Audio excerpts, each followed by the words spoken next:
Hello and welcome to HR Coffee Time. Now you can obviously spot that I am not Fay. I'm Sarah Archer and I'm stepping in as the guest host for today's episode. Unfortunately, Fay has had a big dental operation and it's left her with a very sore mouth, and she's been advised to talk as little as possible. So she asked me to do the intro and outro for her today, and I'm more than happy to do that. Now, if you're a long-time listener to the show, then you might recognise my voice because I've been on the podcast before in episodes 25 and 27. I'm also a career and leadership coach, a former HR director, and the host of my own podcast, Unstuck and Unstoppable, which is practical leadership advice, career strategies, and inspiration for ambitious women. So it's really lovely to be back here, this time supporting Fay behind the scenes. Now let me tell you why I think you're really going to enjoy today's episode. Being strategic is one of those phrases we hear all the time, especially in HR, but it can feel frustratingly vague. And people are often just told they need to be more strategic without really being given any clear direction of what that actually means or what it looks like in the day-to-day work. And that's exactly why this conversation is so good. In this episode, Fay is joined by Harriet Mewis, who is a head of people and development and describes herself as the tattooed, red-haired people and development leader who loves turning big, knotty organisational problems and challenges into clear, human, genuinely strategic solutions. Over the last 13 years, she's worked across the UK, Europe, the US, the Arabian Peninsula, and South Africa, helping businesses scale with the right culture, capability, and structure in place. Her style is very grounded, practical, and human. There's no jargon, no overcomplication, just honest conversation about what really works in people-centered businesses. What Harriet does so brilliantly in this conversation is bring being strategic to life. Instead of theory or jargon, she shares a real example from her work, step by step, showing how being strategic can start with small observations, curiosity, and thoughtful questions. She makes it feel practical, human, and most importantly, doable. You'll hear how being strategic isn't about seniority or job titles. You don't need a big budget or flashy initiatives. And real strategic impact often starts by noticing what's really going on and taking the time to understand it. I hope you're going to enjoy hearing Harriet and Fay's chat.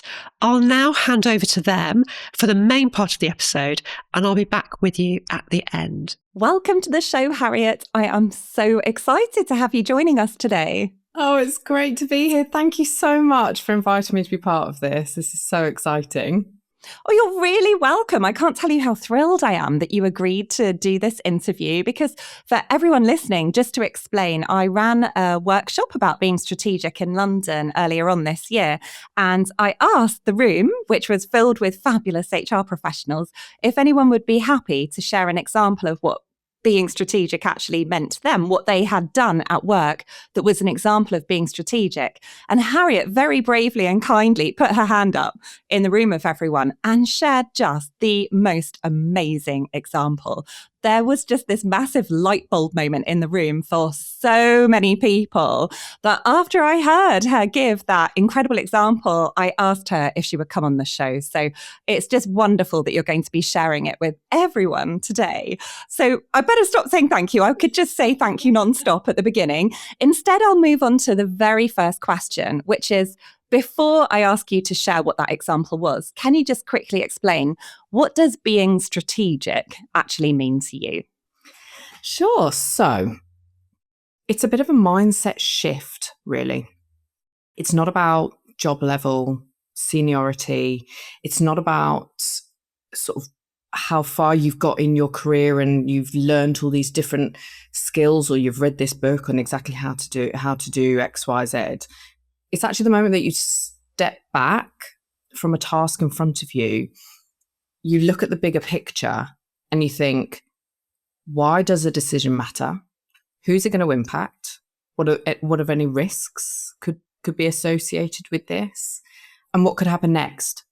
And these types of questions that you're asking yourself, it's all about cause and effect. And this can happen at any different role, in any different level of seniority, in any different business. And that's one of the things that I've picked up over my 13 years of doing HR, is that it's simply a way of thinking, and being able to have the patience to step back and think, I'm not going to rush an answer just because someone's pressurizing me for something, or problem solving 101 type answers, but it's just having an understanding of patience and looking at the big picture. I think that's going to be so reassuring for so many people listening, because I love your key message there, Harriet, one of the key messages, which is that we can be strategic no matter what role it is that we're in. Those skills are ones that we can draw on no matter what the job is that we're doing. Absolutely. And I think I have worked in every role from HR apprentice all the way up to head of HR.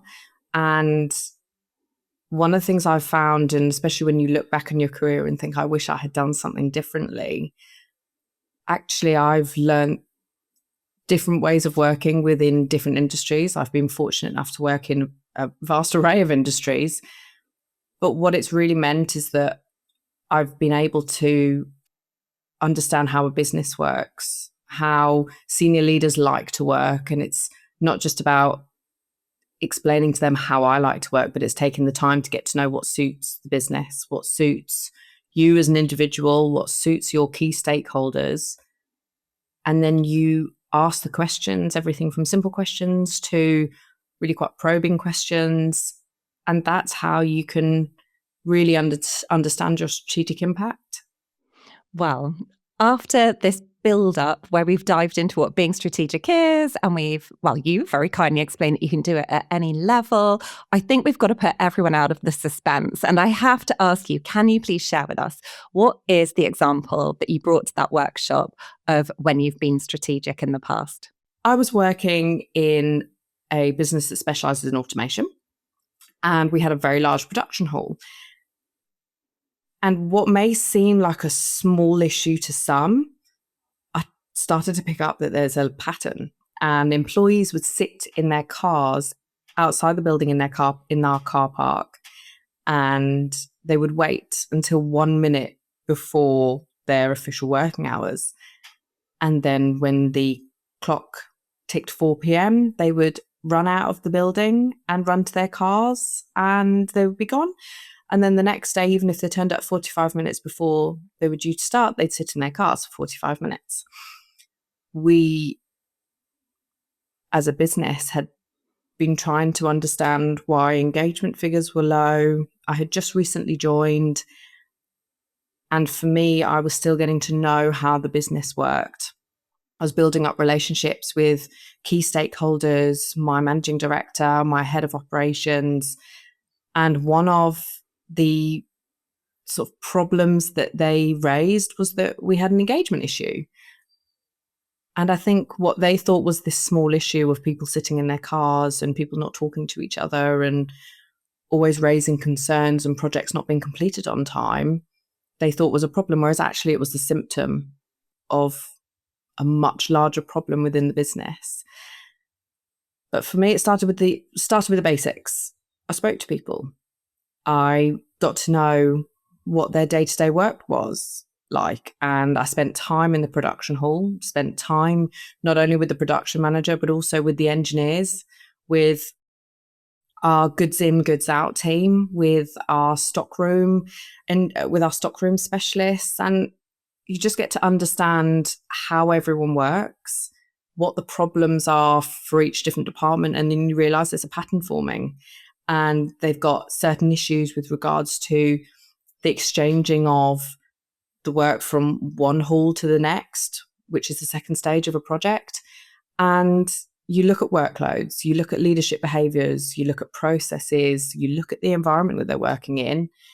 And that's when I thought, well, why don't we create an environment where they feel comfortable being at work?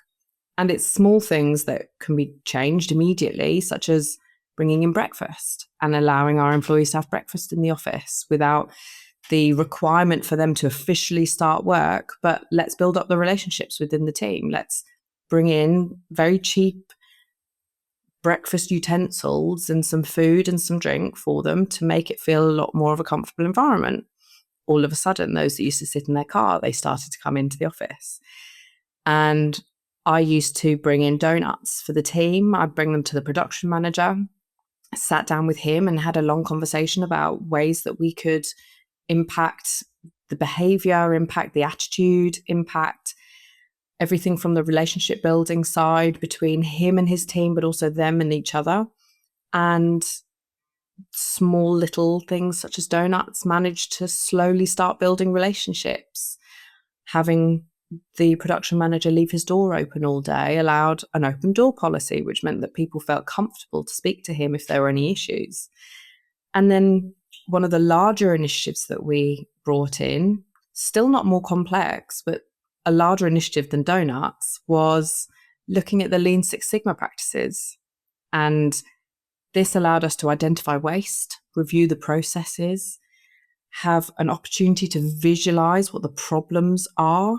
And then that's when you can essentially shift the responsibility and accountability.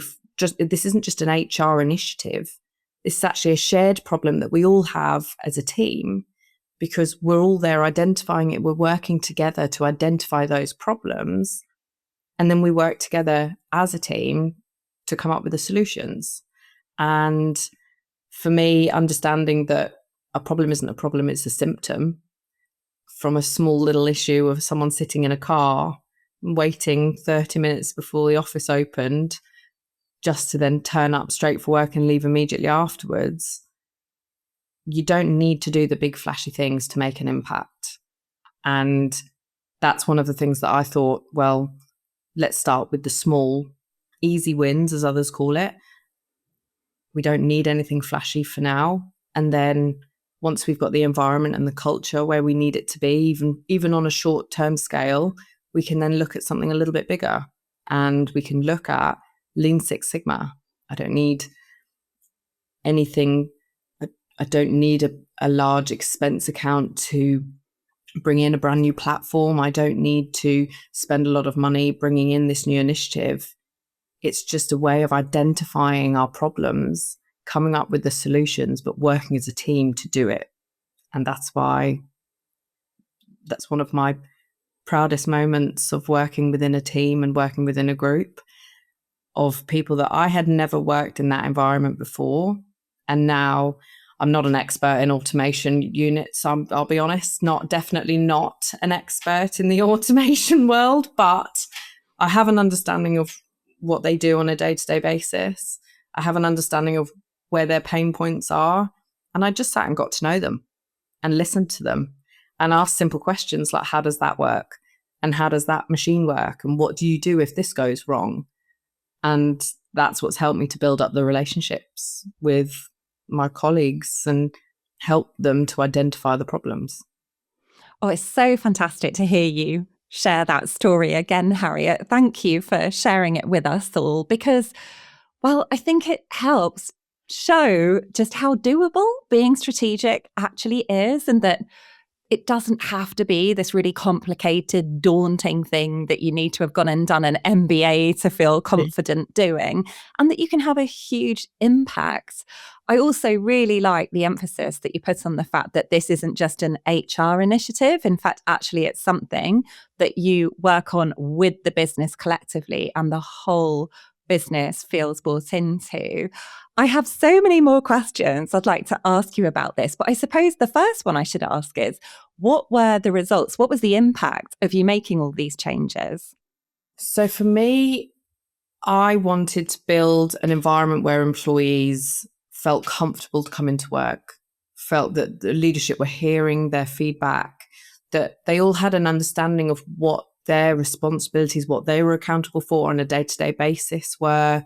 And the small changes that I had made with my director of operations was that we had an open flow of communication backwards and forwards between not only the engineers on the floor, the production manager, but also the director of operations. And so He's spending more time with them. He's moved his office, even temporary for a number of weeks a year, onto the production floor so that he can really understand their pain points, any feedback that he needs to listen to. And for me, having him listen to my feedback, listen to the concerns that I was raising, and not simply raising them as this is an issue, but actually raising it as this is an opportunity where we can actually reduce waste within our production hall.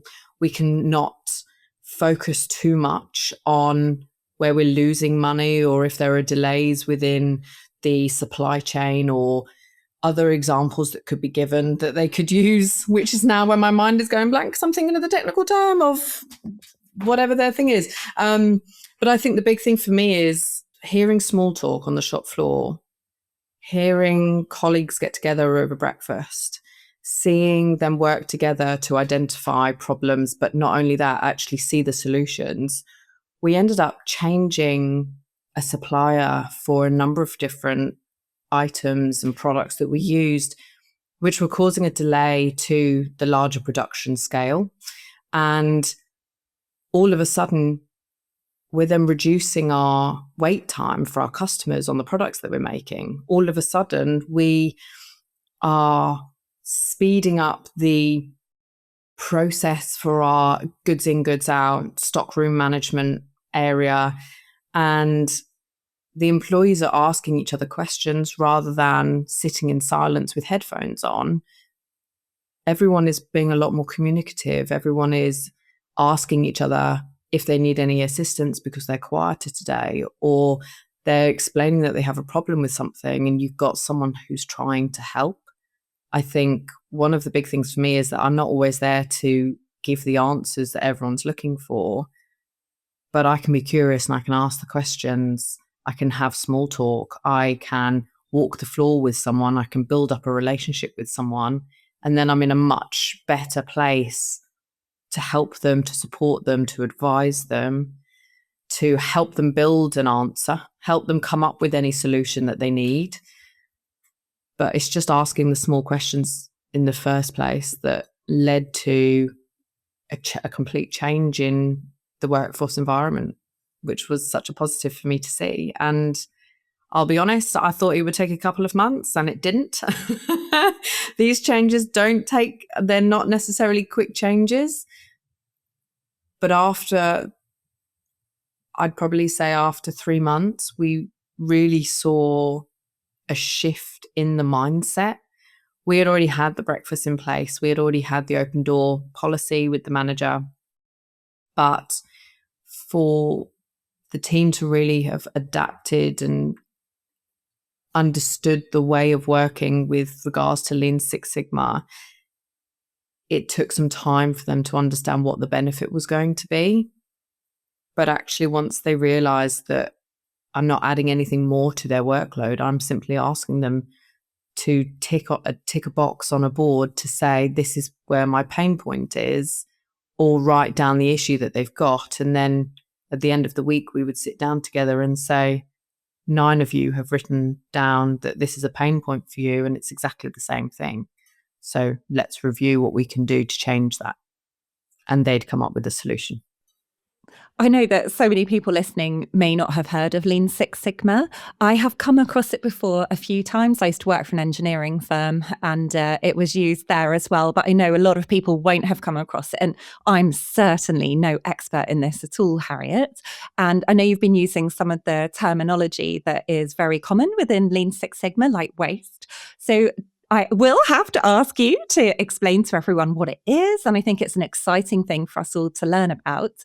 But before I move into asking you all about Lean Six Sigma, I'd like to just take a step back for a second. So you've talked about the fact that you were able to really get to the root of what on earth was going on and what to do about it by spending time in is it called the production hall? Have I got the word production right? hall, yeah. By spending time in the production hall. That's right. I was going to get the phrase wrong. And it's just made me think, I know it sounds like such a good idea. It clearly is such a good idea. You did it absolutely brilliantly. But for anyone who's thinking, oh my goodness, that just feels a bit nerve-wracking. Actually, going into the production area or a whole other department of the organisation that they work in, if they haven't got a production team, how can they go about that? What would your advice be to them? And I think I'm partly thinking this because I remember years and years and years and years ago when I was an HR business partner, I thought I need to spend more time with the engineering team to understand what their challenges are and to see how I can best support them. So I'm going to go and start sitting in that area. And I got there and I realized I don't really know what to do. I sort of went round and said hi to everyone and introduced myself. And I said, I'm here so that if I can help in any way, or if you want to talk about things, I'll be here. And so I sat down with my laptop and started working. And the first day I was there, people did come up to me and start saying, oh, actually, can I talk to you about X, Y, and Z? But I started doing it as a weekly thing. And what I found happened was I just went and sat there and worked like in silence with no one talking to me apart from me doing the initial hellos.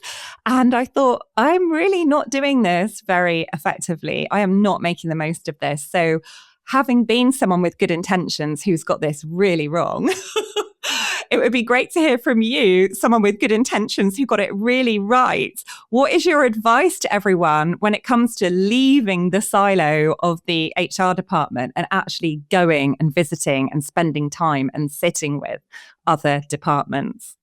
Oh, I've been in exactly those shoes, and you do end up just sitting in silence with them around thinking, who on earth is this person who's bothering me today?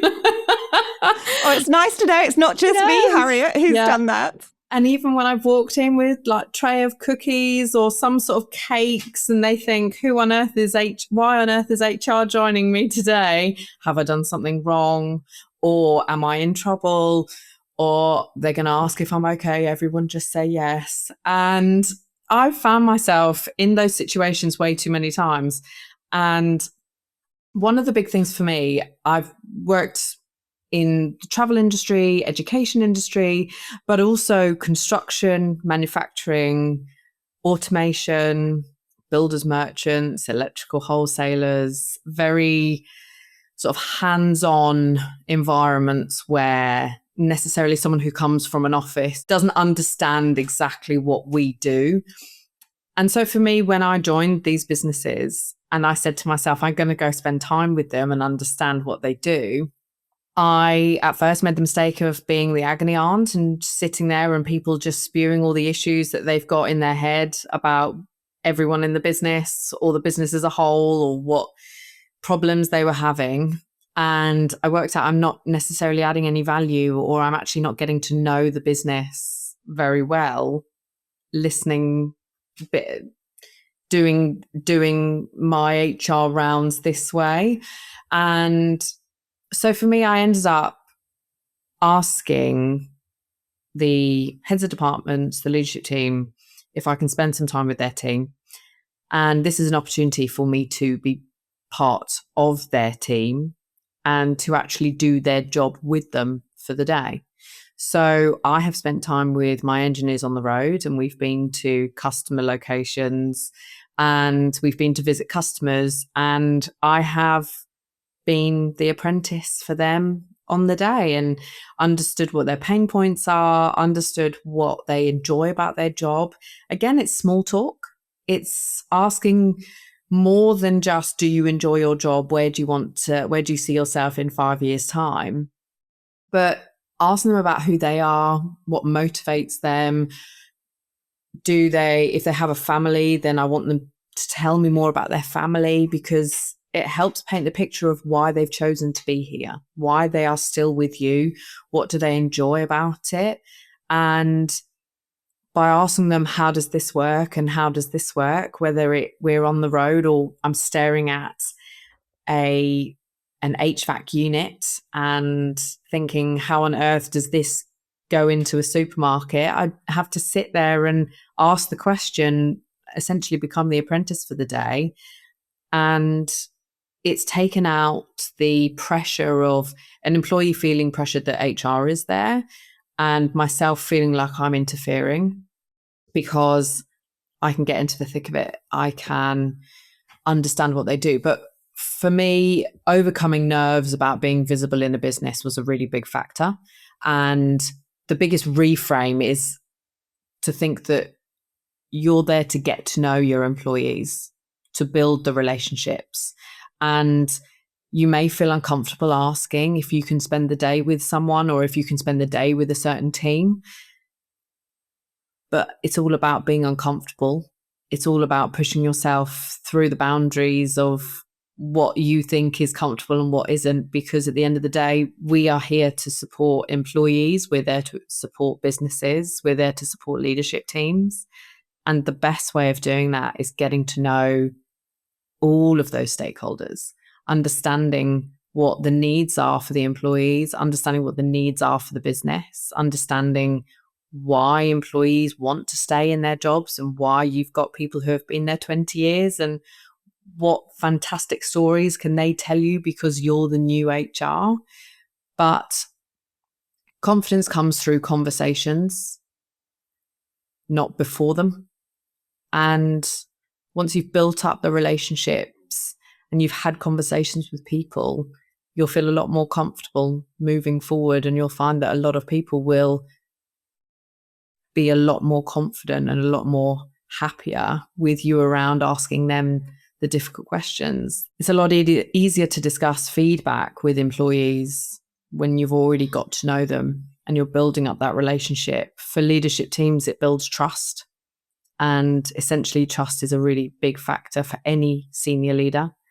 And it's an opportunity for you to start growing your level of confidence. Within each move in HR that I've done, whether it's up the ladder, across the ladder, or what I like to call a climbing wall, every time I've moved across my climbing wall in my career, the confidence just grows because I know that I've got another opportunity to build more relationships, to get to know another business, to have those difficult conversations and put myself in uncomfortable situations, because that's added value to my life, but it also adds a great amount of value to the business.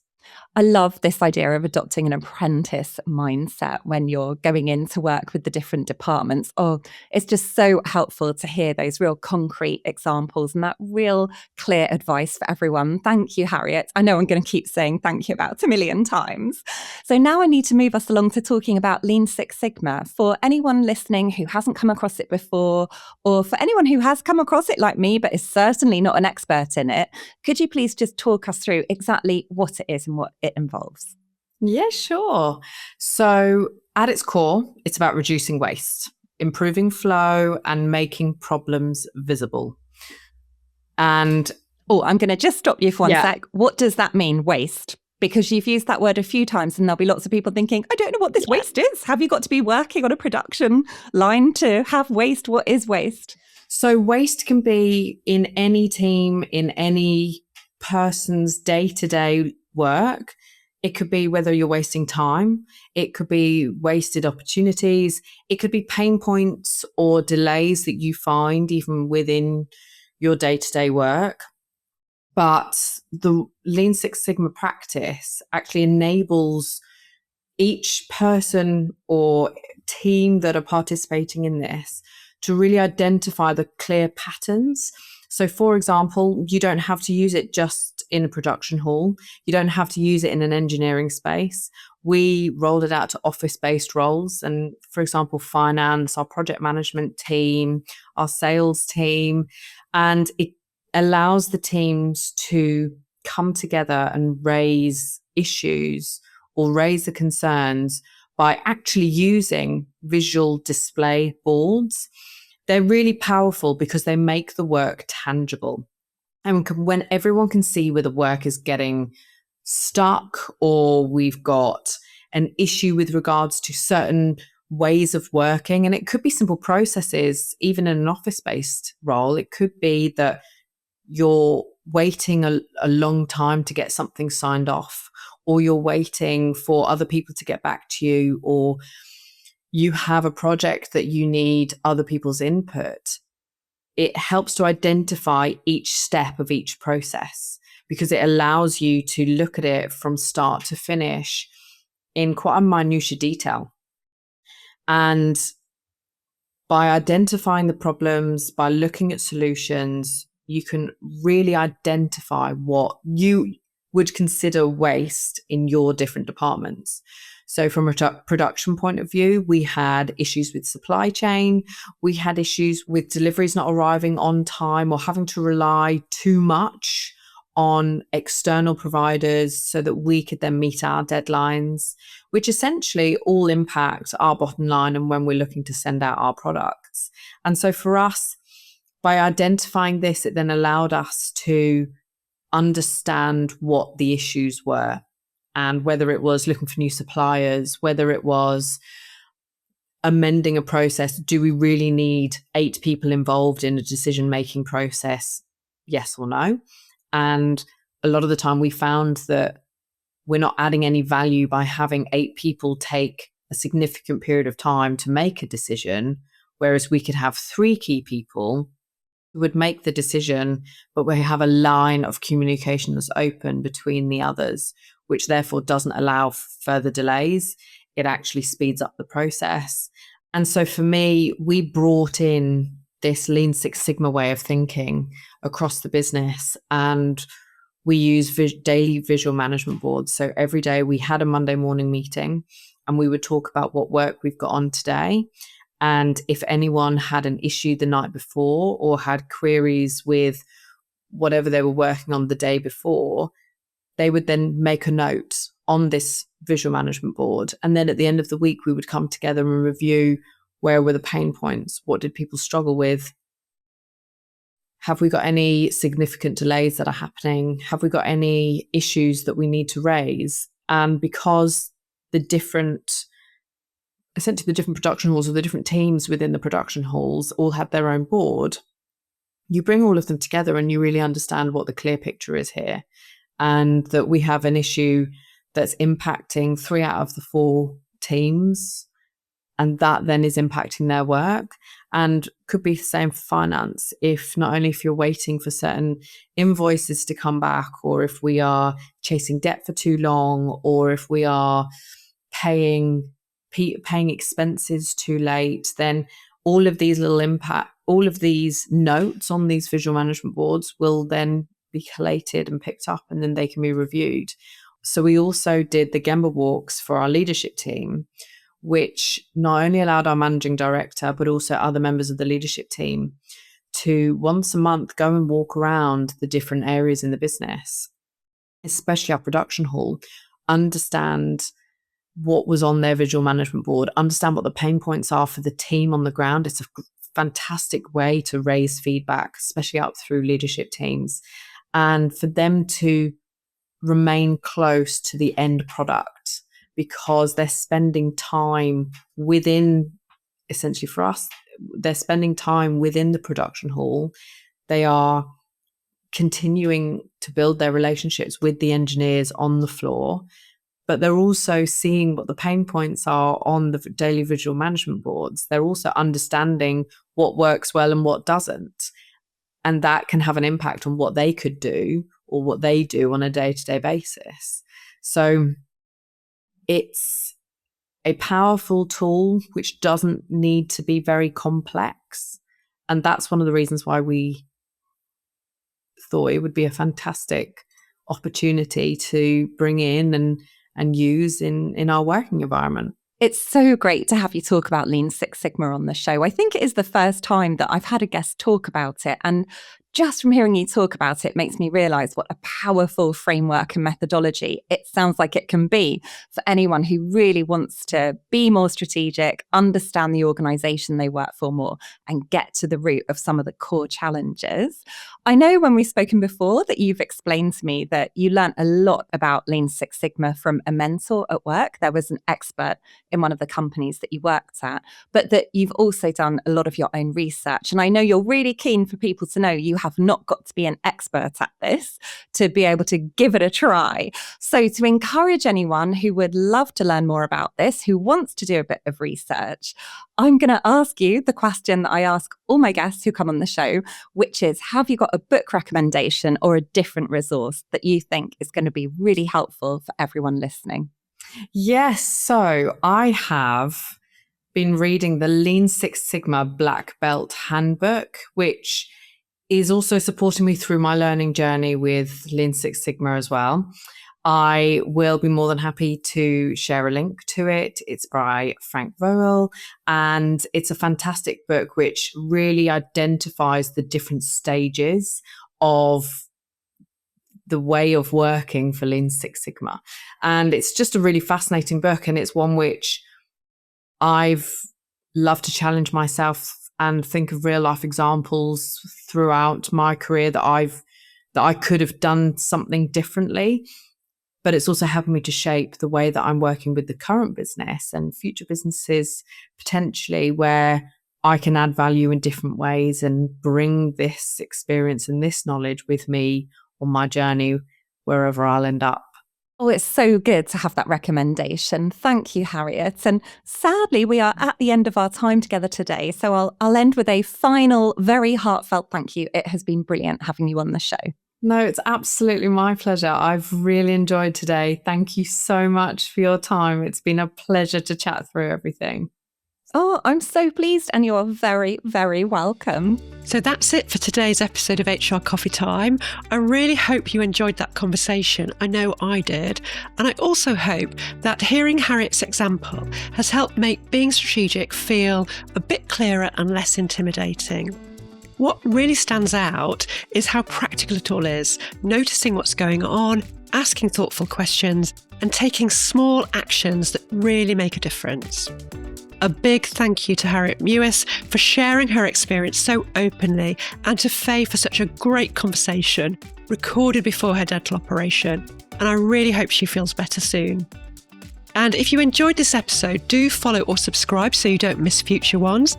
And if you'd like some practical leadership advice, career strategy, or inspiration for ambitious women, you'll find me over on my podcast, Unstuck and Unstoppable.